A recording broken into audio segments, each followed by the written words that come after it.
মারু, তোর এটাই প্রবলেম। তুই খুব ভীষণ চ্যাটমা চ্যাটমা কথা বলিস। তুই অ্যাকচুয়ালি সবসময় তো ম্যান্ডিকে নকল করতে চাস। তা ম্যান্ডি যেহেতু সব কিছুতে উত্তর দেয় কমেন্ট বক্সে, তাই তুইও ভিডিওতে এসে সব সময় চ্যাটমা চ্যাটমা উত্তর, প্রত্যেকটা জিনিসে কেউ কিছু কমেন্ট করলেই এরমভাবে কেন বলো, ওরমভাবে কেন বলো, তেমনভাবে কেন বলো। কেন তোকে সবাই গিয়ে আদর যত্ন করবে সব সময়? তোর কোনো জিনিস যদি তোর বাড়িতে কিচ্ছু ভুল দেখে বা কিছু তাদের মনে হয় যে এটা ঠিক হচ্ছে না, তারা বলবে না? তারা শুধু তোকে এসে তুমি প্রেগনেন্ট বাবা সোনা মানা এরম করবে? সেটা তোর বর করবে, তোর ফ্যামিলির লোক করবে, অন্য লোক নয়। তুই একজন ব্লগার, তুই তোর রিয়েল লাইফটা দেখাচ্ছিস, সেখানে যেখানে যেখানে প্রবলেম হচ্ছে, যেটা যেটা মনে হচ্ছে দর্শকদের বলছে, ক্ষতিটা কি হচ্ছে রে? হ্যাঁ, তোর বাড়ি নিয়ে অনেকে বলেছে, তুই সেখানে বলছিস কেন আমরা থাকবেই করব। আলটিমেটলি তোরা থাকবি, কিন্তু তোরা যদি একটা ঝকঝকে টকটকে ঘরে থাকিস, সেটাতেও ভিউয়ার্সরা যেমনি অ্যাপ্রিসিয়েট করবে, তেমনি তোরা যদি একটা নড়বড়ে কোথাও থাকিস, সেটাতেও দর্শকরা এসে বলবে। তুই সেগুলোকে স্পোর্টিংলি নে। আমি জানি, আমি বুঝতে পারছি, বা তোরা নিজেরা কেন করেছিস, এই ঘরটা নিয়েছিস, তার পিছনে একটাই রিজন যে ভাই আমাদের এখন ফিনান্সিয়াল জায়গাটাকে স্ট্রং করতে হবে। তার জন্য ভাড়া যখন 50% হয়ে গেছে গোবরডাঙ্গার থেকে, তার মানে অনেক কম ভাড়া দিতে হচ্ছে, প্লাস রাস্তার উপরে, যেটা আমাদের প্রয়োজন। আর দ্বিতীয় কথা হচ্ছে ঘরের মধ্যে পায়খানা বাথরুম এবং রান্নাঘর, যেটা তোদের প্রয়োজন ছিল। তাহলে তোদের যদি অসুবিধা না হয়, অন্য লোকের কোনো অসুবিধা হওয়ার কারণ নেই। কিন্তু তারা বলবে না। দেখে তো পরিষ্কার বোঝা যাচ্ছে যে তুই যেই ঘরটায় এসেছিস সেটা আগের মতো অত খোলামেলা ঝরঝরে প্রাণবন্ত নয়। এটা স্বাভাবিক, তার জন্য ভিউয়ার্সরা বলছে। তুই আবার তাদের উত্তর দিতে এসছিস যে আমরা এখানে ভালো করেছি, আমি তো বলছি এই ওই সেই ঘর কুড়ে। আচ্ছা, মানছি ঘর কুড়ে ঘর হলেও সেটাকে সুন্দর করে সাজিয়ে রাখলে সুন্দর হয়, এটা তো সত্যি। কিন্তু তুই ভিউয়ার্সদের কাছ থেকে কেনই এক্সপেক্ট করিস যে তুই যাই করবি তাতেই ওয়াও ওয়াও করবে? কেন, কিসের জন্য ওয়াও করবে? ভিউয়ার্সরা আছেই, একটা ব্লগারের ভালো জিনিস দেখলে ভালো বলবে, খারাপ জিনিস দেখলে খারাপ বলবে। এবার তুই যদি মনে করিস আমি প্রেগনেন্ট বলে আমাকে সবাই সব কিছুতে শুধু আমার মানে ভালো দিকগুলো বলবে, আমার সবেতেই অ্যাপ্রিসিয়েট করবে, সেটা তো হয় না। তার মানে সেটা সেই ভিউয়ার্সগুলো তোকে কখনো ভালোই বাসছে না, প্রশ্রয় দিচ্ছে। সেই প্রশ্রয় কখনোই উচিত নয়। আশ্চর্য, তুই বলছিস আগের দিন তোমরা এটা নিয়ে কমেন্ট করেছো, আজকের আবার তোমরা টিভিটাকে নিয়ে কমেন্ট করেছো, তো সেটা নিয়ে তুই দেখি বলছিস। শোন, একজন যদি কমেন্ট করতো ব্যাপারটা হতো। তার মানে তুই যেখানে টিভিটা রেখেছিস অবশ্যই সেখানে ভিউয়ার্সরা বুঝেছে, সেইখানে যদি তুই টিভিটা রাখিস তোর দেখতে অসুবিধা হবে। তোর মানে আমরা সবসময় কীরকমভাবে টিভি রাখি, ভিশনটা এরকম থাকে, আমাদের চোখ তো এরকম থাকে, তো আমরা চোখের সমান সমান রাখার চেষ্টা করি। এরম করে দেখলে ঘাড় উঁচু হয়ে ঘাড়ে লাগবে, আর এরম করে দেখলে সেটাও হবে না। তার জন্য আমরা সবসময় চোখ বরাবর রাখি। এবার তুই বলছিস অন্য কোনো জায়গা পজিশন নেই যেখানে টিভিটা লাগানো যাবে, তার জন্য আমরা ওখানে রেখেছি। আলবাত সত্যিই তো, কিন্তু তুই কি সেটা আগে ভিউয়ার্সদের জানিয়েছিস? জানাসনি তো। তুই টিভিটা উঁচুতে লাগাচ্ছিস, তখন যদি তুই টিভিটা লাগাতে লাগাতে এটা বলতিস যে বন্ধুরা আমরা অনেক জায়গায় চেষ্টা করছি কিন্তু কোনো প্লেস পাচ্ছি না, এই উঁচুতে লাগানো ছাড়া আমাদের কোনো গতি নেই, তার জন্য আমরা এখানে উঁচুতে লাগাচ্ছি, তাহলে এই জিনিসটা হতো না। তুই লাগাচ্ছিস অত উঁচুতে, তো স্বাভাবিকভাবে যেইভাবে টিভি লাগায় সেটার থেকে যদি যারা হাটকে এবং সেটা মানে অকওয়ার্ড, তোর জন্যই খারাপ, তুই মাথা উঁচু করে করে ঘাড় ব্যথা করে ফেলবি, তার জন্য তোকে বলেছে। আমার যেটা মনে হচ্ছে তুই বেডের উপরে, বেডের সামনে যে পজিশনটা সেই ফ্রন্টটা পাসনি, তার জন্য ওখানে রেখেছিস। সেটা তো ঠিক কথা, কিন্তু বুঝিয়ে বললেই হয়। ভিউয়ার্সরা যেটা দেখছে সেটার উপর বেস করে কথা বলছে, কিন্তু তুই বুঝিয়ে বলবি না, তুই হাউমাউ করতে চলে আসবি, এরম বলছো কেন, ওরম বলছে কেন, কি আশ্চর্য। আর তুই একটা জিনিস বারবার বলছিস আমি সমস্ত আজকের কাজ করেছি, ঘষা মাজা বাসন মাজা অমুক তমুক সমস্ত কিছু আমি করেছি, আজকের আমার বর আর কিছু করেনি। দেখ, তোর বর যেই লেভেলের লেবোরিয়াস ছেলে সেটা আমরা সবাই দেখে বুঝেছি, তুই কতটা কাজ করিস আর সে কতটা কাজ করে প্রথম থেকে, এখন প্রেগনেন্ট হয়েছিস বলে নয়, সেটা আমরা দেখেছি। আর সবথেকে বড় কথা, তাকে দোকানে যেতে হচ্ছে রীতিমতো, গরমের সময় ইলেকট্রিশিয়ানদের বিশাল ভ্যালু, গরমের সময় পাখা খারাপ হচ্ছে, এটা খারাপ হচ্ছে, ইনভার্টার খারাপ হচ্ছে, সেটা খারাপ হচ্ছে, তার জন্য ইলেকট্রিশিয়ানদের বিশেষ ভ্যালু। তো সে আগে বাইরের কাজ করবে না সে ঘরের কাজ করবে আগে? এইবার সে এসে তো আবার বাড়ির যে যাবতীয় জিনিসগুলো, যেমন ওয়্যারিং, তোর বেসিন ঠিক করা, তোর পাখা লাগানো, তোর টিভি লাগানো, তোর লাইট লাগানো, এগুলো তাকে করতে হবে। আবার যদি সে এসে ঘর মোছা বাসন মাজা করে, তাহলে কখন সে কী করবে? একটা তো মানুষ, সে কাজ পারে, পরিশ্রমী, ঠিক আছে, তাহলে তুই বাসন টাসন মেজে আর করে আমি আজকে সবটা করেছি, আজকের বরকে করতে দিন, এর মানেটা কি?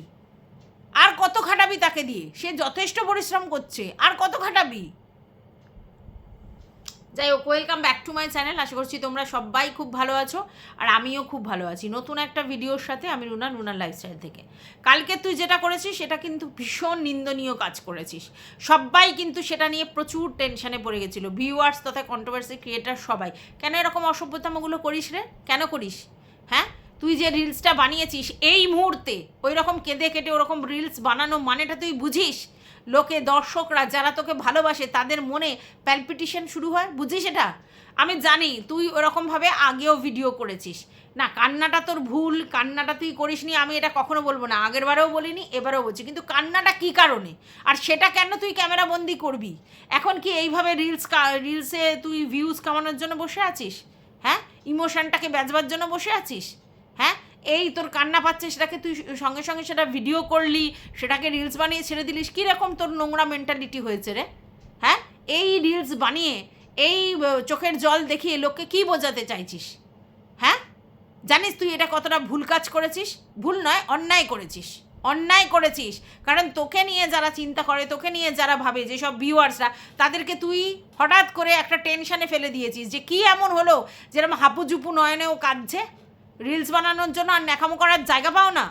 হ্যাঁ, তোমার কান্না পেতে পারে, তোমার কষ্ট হতে পারে, তোমার সমস্ত কিছু হতে পারে, কিন্তু এগুলো বেচার জিনিস? এই মুহূর্তে এগুলো বেচার জিনিস? এই জিনিসটা লোককে উত্তেজিত করে আর লোককে মানে প্যালপিটেশন দিয়ে তুমি পয়সা ইনকাম করছো? মানে কি বলবো, কি লেভেলের খিলাড়ি হয়ে গেছিস তুই যে এইগুলো করছিস তুই? এগুলোর কোনো প্রয়োজনই নেই। হ্যাঁ, সুন্দর করে এখন ভিডিও দিয়ে কত পজিটিভ জিনিস নিয়ে ভিডিও দেওয়া যায়, তুমি নেগেটিভ ভাইবস ছড়াতে এসছো এখানে। নেগেটিভ ভাইবস, তোমার পজিটিভ কিছু লাগছে না, ভালো লাগছে না, তোমাকে নিয়ে সবাই ভালো কথা বলছে, সেটা তোমার পছন্দ হচ্ছে না, তুমি ইচ্ছাকৃতভাবে এইটা করলে। একদম উচিত হয়নি এই ধরনের রিলস বানানো।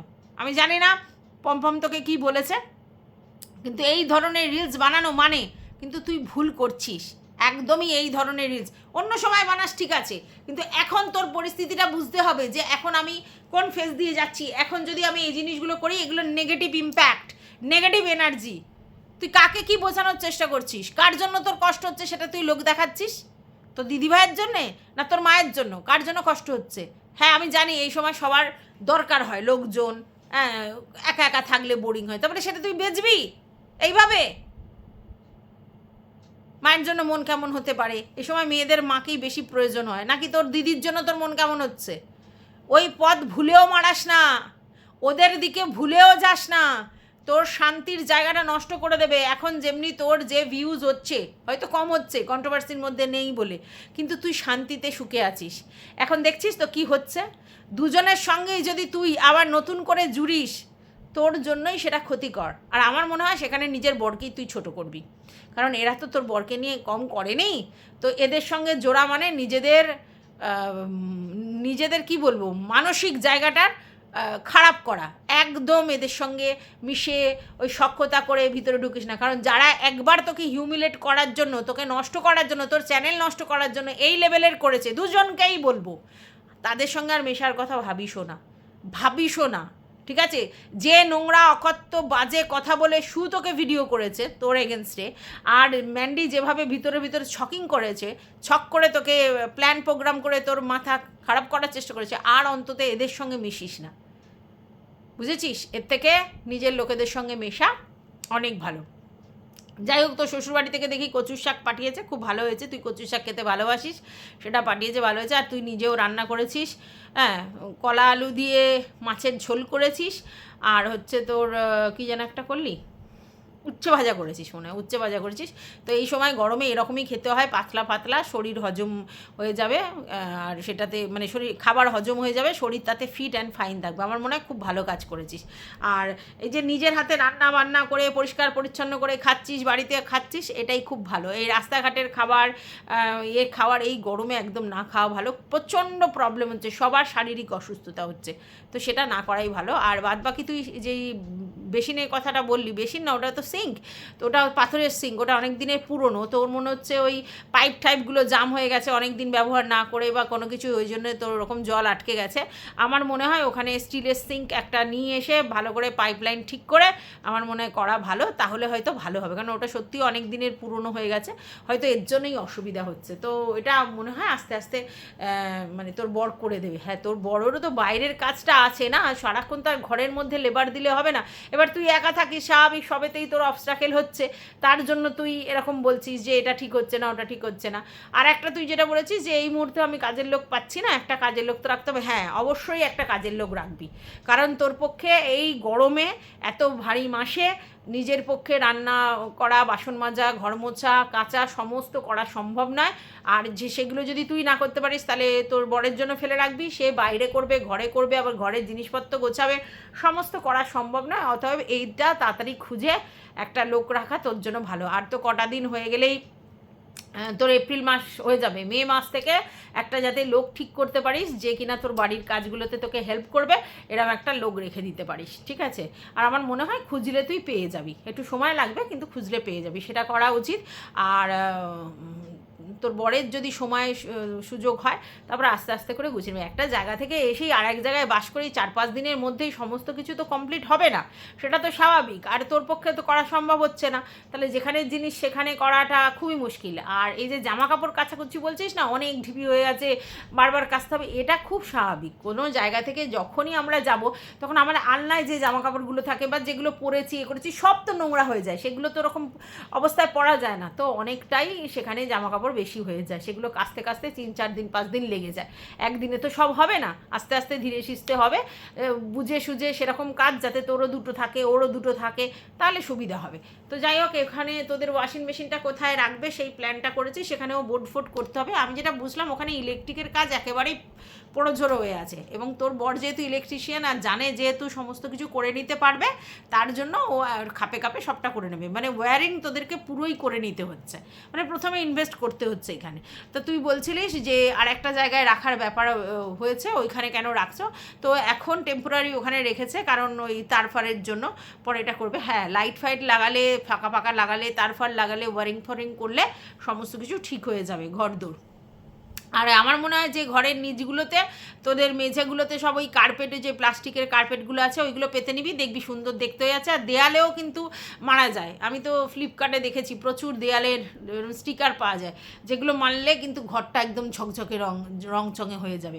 কারণ এখন একটু লাইট অফ অফ লাগছে, তো তুই লাইট ফাইট লাগিয়ে আর নিচে একটু কার্পেট আর উপরে ওই দেয়ালেও একটুখানি ওই সবগুলো ওয়ালের এগুলো লাগালে দেখবি তখন তোর ঘরটা এত সুন্দর হয়ে যাবে, তখন লোক বলবে কি সুন্দর হয়েছে। তো সেগুলো সময় সাপেক্ষ, একদিনে তো হবে না, বুঝতেই পারছি এক জায়গা থেকে এসে তোদের পক্ষে আর এক জায়গায় এত কিছু করা এক্ষুনি তো সম্ভব নয়। তবে হ্যাঁ, প্ল্যান করে করে চললে সব ঠিক হয়ে যাবে। আর তোর এই কথাটাই আমার সব থেকে ভালো লেগেছে, যে যেখানে থাকবো সেই জায়গাটা যদি সাজিয়ে মনের মতো করে রাখা যায় সেটাই সুন্দর হবে, আর এটা সত্যি কথা।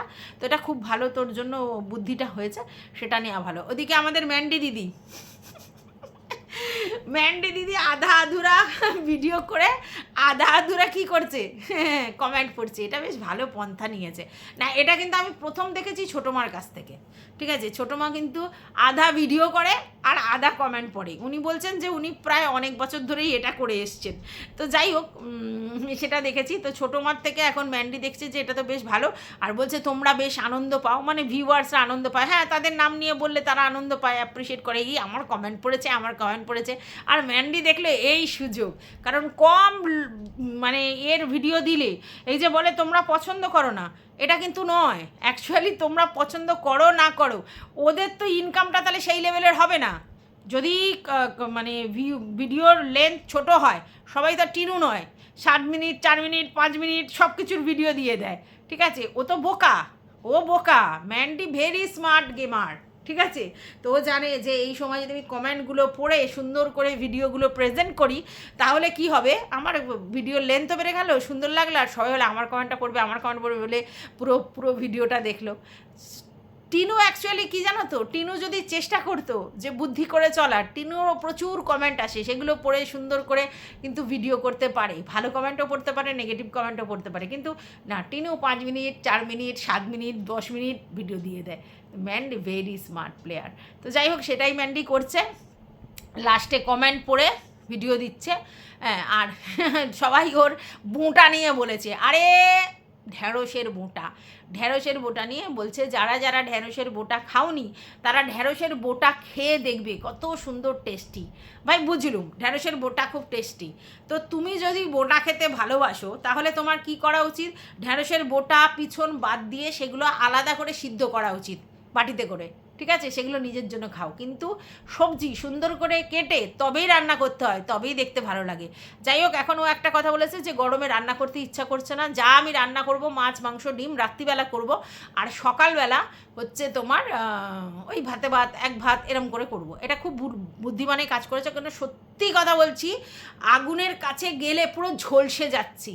কি যে আমার পরিস্থিতি হচ্ছে প্রতিদিন দুপুরবেলা, মানে রান্না বান্না করার পর আধা কাজ করে আমাকে চলে আসতে হচ্ছে, গিয়ে শুয়ে পড়তে হচ্ছে, মানে ক্লান্তি এসে যাচ্ছে। এত যদি মানে বেশি করে ঘাম বেরোয় তাহলে কি হবে বলো তো? আমি তো সকালবেলা কেচে রেখেছি, আমি মেলতে পারছি না, দাউ দাউ করছে উঠান ফুটান, ঠিক আছে? আমি সন্ধেবেলা গিয়ে শেডের ওখানে মেলে দিলাম, মানে শেডের ভিতরে মেলে দিলাম, বুঝতে পারছো? কারণ হচ্ছে আমার কিছু করার নেই, মানে মেলতে পারছি না, মানে আগুনের হলকা, মানে সহ্য করা যাচ্ছে না। তো এই জায়গায় ম্যান্ডি খুব বুদ্ধিমানে কাজ করেছে। সকালবেলা কি করেছে, তোমার কাতলা মাছ নিয়েছিল, কাতলা মাছ না, রুই মাছ নিয়েছে, মানে হ্যাঁ রুই মাছ নিয়েছে, সেই রুই মাছে ভাজা, আর হচ্ছে ডালে চালে, আর তোমার হচ্ছে পটল আর ঢ্যাঁড়স ভাতে দিয়ে দিয়েছে। ভালো খাওয়া, এক ভাত গরম গরম ভালোই লাগবে, ওরা যখন ওই খেতে ভালোবাসে, না খার কি আছে। আর ঝোল ঝাল যা হবে রাত্রিবেলা হবে, ঠিক করেছে, বুদ্ধিমানে কাজ করেছে, একদম খুব ভালো ডিসিশান নিয়েছে, কারণ সত্যি করা যাচ্ছে না। তবে একটা কথায় আমার একটু ম্যান্ডিকে বলার দরকার আছে। ম্যান্ডি বলছে যে সব দেনাপত্র সমস্ত কিছু শোধ করে ফেলেছে, এইবার টাকা পেয়েই সমস্ত কিছু শোধ করেছে, ভালো কথা। তাহলে এখন ওরা দেনা নেই। তো আমার ম্যান্ডিকে একটাই কথা বলার, যে ভীষণ তো কারেন্ট অফ হচ্ছে, দেখো তোমার এলিজিবিলিটি আছে, তাহলে একটা ইনভার্টার লাগানোর ব্যবস্থা করা উচিত, কারণ এই গরমে 2 ঘন্টা 1 ঘন্টা করে কারেন্ট অফ হলে এমনি মানুষ সিদ্ধ হয়ে যাবে। যখন ওর স্কোপ আছে যে ও একটা ইনভার্টার লাগাতে পারে, তাহলে একটা ইনভার্টার লাগিয়ে নিক, তাই না? কেন ইনভার্টার নেই আমি বুঝে পাই না, এত বড় মানে এতে একটা ইনভার্টার নেই। আমার মনে হয় যে বাড়িতে ইমিডিয়েট একটা ইনভার্টারের ব্যবস্থা করা উচিত, মানে ম্যান্ডির ইনভার্টারের ব্যবস্থা করা উচিত, তাহলে ওর এই ব্যাপারটা কমে যাবে। সকালবেলা যখন ওর মেয়ের স্কুল, সেটাও খুব বাজে টাইমে, এই 11:30 থেকে স্কুল, মানে পুরো ঝলসানো রুটির মতো হয়ে যাবে। তো এই জন্য মেয়েকে স্কুলে যেতে দেয়নি, বলেছে প্রচুর গরম, ঠিক করছে, লু বইছে। সত্যি কথা, কার না শরীর খারাপ হচ্ছে, আমার ছেলের শরীর খারাপ, বড়ের শরীর খারাপ, মানে ওরা সবাই অসুস্থ হয়ে পড়ছে। রোদ্দুরে থাকা কি জিনিস, আমরা ঘরে থাকতে পারছি না, ওরা বাইরে, কি করে বলো তো? কষ্টটা মানে কি লেভেলের কষ্ট হচ্ছে। তো স্কুলে পাঠায়নি, সেটা ভালোই করেছে। আর খাবার দাবারেও সকালবেলা বললে শুধু চা খেয়েছে, আর তারপরে হচ্ছে তোমার একেবারে ওইটা খেয়েছে। আমার মনে হয় এরকমই খাওয়া ভালো। আর সকালবেলা একেবারে পাতলা জিনিস, ওই যেটা মারুও করেছে, কাঁচকলা আলু পেঁপে দিয়ে ঝোল, ওই সব দিয়ে করাও ভালো। মানে মারু মনে হয় শুধু কাঁচকলা আলু দিয়ে করেছে, পেঁপে দিলেও হয়। তো পেঁপে দিয়ে ঝোল ওটা মনে হয় ভালো, কারণ শুধু কাঁচকলা দিলে না আমার শরীর কষে যায়, যাদের পটির প্রবলেম হচ্ছে এই হয়ে যায়, কাঁচকলা আর পেঁপে একসাথে দিতে হয়। তো যাই হোক, ওরকমই খাওয়া ভালো। আর রাত্রিরের দিকেই একটু তবু হেভি খাওয়া যাবে, সকালের দিকে একেবারে পাতলা। আর সত্যি কথা, রান্না করার মতো স্কোপ পাওয়া যাচ্ছে না, মানে খুবই কষ্টদায়ক, খুবই রোদ্দুরে যাওয়াই যাচ্ছে না। আমার মুন্নু সে পর্যন্ত রোদ্দে যেতে চাইছে না, জানো? অন্য সময় ছাদে যাওয়ার করে, সারাক্ষণ জিভ বের করে রয়েছে, যদি না এসিতে থাকে তাহলে। ফ্যান চালালেও সহ্য করতে পারছে না, মানে সবসময় ওর এসিতে থাকতে ইচ্ছা করছে। চেহারাটা ওর একটু ভারী, তো ওই জন্য। মানে সত্যি এরকমই হচ্ছে সবার, মানে নাহলে পাখা থেকে তো গরম হাওয়া বেরোচ্ছে, কী করে লোক থাকবে? তো আমার মনে হয় এটা তোমার ইমিডিয়েট করা উচিত, ইনভার্টার লাগানোটা, এটা উচিত। আর আরেকটা জিনিস যেটা কমেন্টে পড়েছো, যেটা পানি কাকিমা বলেছে, যে দুটো মানে দুবেলার ভাত একসাথে করে না নিয়ে তোমার হচ্ছে একবার মানে আলাদা আলাদা আলাদা করতে। তো সেখানে ম্যান্ডি বলেছে, না, যদি ভাতটা নিয়ে যে ফ্রিজে রাখা হয়, এই ফ্রিজে বলছি এসি ঘরে রাখা হয়, তাহলে অসুবিধা নেই। এটা খুব ভালো করেছে। এসি যখন আমরা দুপুরবেলা চালাই, তখন যদি ঘরের মধ্যে খাবার রাখি, তা কী অসুবিধা হয়? আমি আমিও তাই করি। খাবার দাবার রান্না করলে গরম থাকে, সেই অবস্থায় তো ফ্রিজে ঢোকানো যাবে না, তো আমি এসি ঘরে নিয়ে আসি, এসি ঘরে রাখি, সন্ধেবেলা হলে খাবার মানে ফ্রিজে ঢুকিয়ে দিই, এরকমই করি, মানে যদি কোনো রান্না বান্না থাকে। আর আমার মনে হয় এখন এই মুহূর্তে সবারই ভাত যারা খায় তাদের দুবেলা ভাতটা করে নেওয়া উচিত। একবেলায় ভাত করে নেওয়াটা ঠিক হবে না, কারণ প্রচুর গরম পড়েছে। আর যদি কেউ জল দেওয়া ভাত খায় তাহলে ঠিক আছে, যে সকালবেলা ভাত খেলাম তারপরে জল ঢেলে দিলাম, রাত্রিবেলা জল দেওয়া ভাত খেলাম, তাহলে ঠিক আছে। না হলে দুবেলার ভাত একসঙ্গে করাটা এখন ঠিক হচ্ছে না। আমি তো সত্যি কথা পোষ্যদের ভাত একসাথে করতাম দুবেলার, সেটাও করছি না, ওদের ভাতও আলাদা আলাদা দুবার করছি, কারণ জলসা মতো হয়ে যাচ্ছে। যদি ফ্রিজের এই এসির ওখানে রাখি ঠিক আছে, না হলে ঠিক আছে, সবসময় তো আর মনে থাকে না, বা সবসময় তো সেটা হয়ে ওঠে না, কিন্তু এটা করলে ভালো থাকে, এসির ঘরে রাখলে ঠান্ডার মধ্যে থাকলে ভালো থাকে। আমি তো দুধ ফুদ এটা সেটা সবটা ওইখানেই রাখি, কারণ কিছু করার নেই, সেই লেভেলের গরম পড়ছে, বৃষ্টির দেখা নেই, আর মানে পুরো ঝলসে যাওয়ার মতো অবস্থা। তো যাই হোক, এই ভিডিওটা আমার ম্যান্ডু আর মারুকে নিয়ে ছিল। তোমাদের যদি এই ভিডিওটাতে কিছু বলার থাকে অবশ্যই জানাবে।